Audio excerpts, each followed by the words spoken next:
Good morning.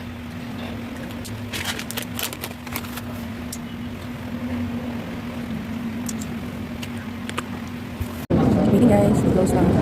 Sige pa. At least magaga na yun.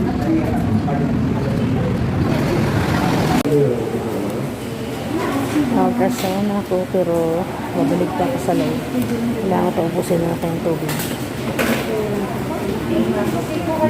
Sa station, kapalagyan ito after sa station ng Tabulaw. Tapos na ako sa aking ultrasound. Yan, dadaan lang ako sa Jollibee din. May pinabili si Ashley. Close pa. Mag-open pala. Galing ako sa Kasabihan.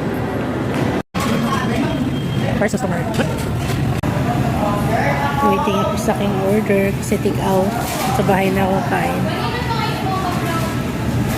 15 hours na akong fasting. Gutom na ako. Pero na-realize ko sa house na ako kumain. Para may kasabay ako dun. Dito ako ngayon sa department store. Nagbili ako isang blouse kasi nga may lakad kami sa Sunday. Ayun. Sa online ako nagbili na kapag dating. Hindi naman kasya. Sabi plus size, hindi kasya. Kaya yun. Dito na ako umili para sigurado. Kasi dito talaga mga plus size ang mga sizes dito. Di baling medyo mahal. At least sigurado ang size. Hindi ka magulat pagdating. Hindi ka mapa-arrive. Pagdating man, hindi naman kasya. Kaya sayang ang pera. Pilimiritsyo na ko dito sa SM sa mga plus size. May mga panglalaki talagang mga sizes dito. Kita magsisi. Kaya makita man natin ang items. Kaya pag dito ka mamili, throw size good ba? Tingnan ito. Ganda rin to.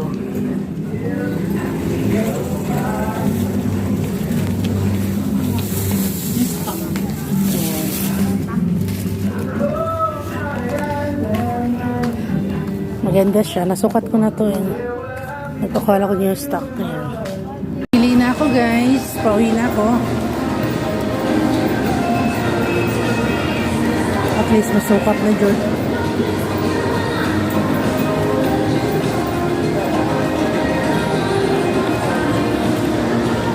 Dumating na ako dito sa bahay.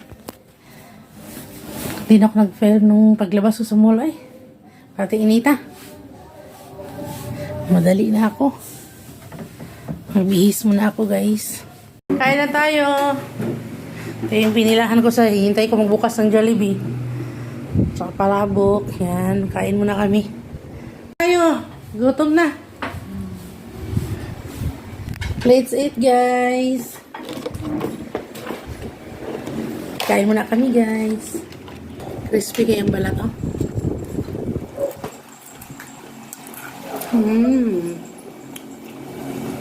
Sarap.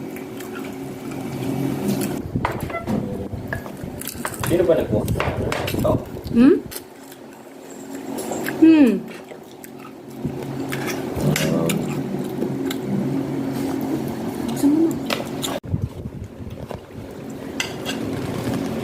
Sa ba ni? Palabok. Tikman ko. Sarap ah. Sarap yung palabok sa Jollibee.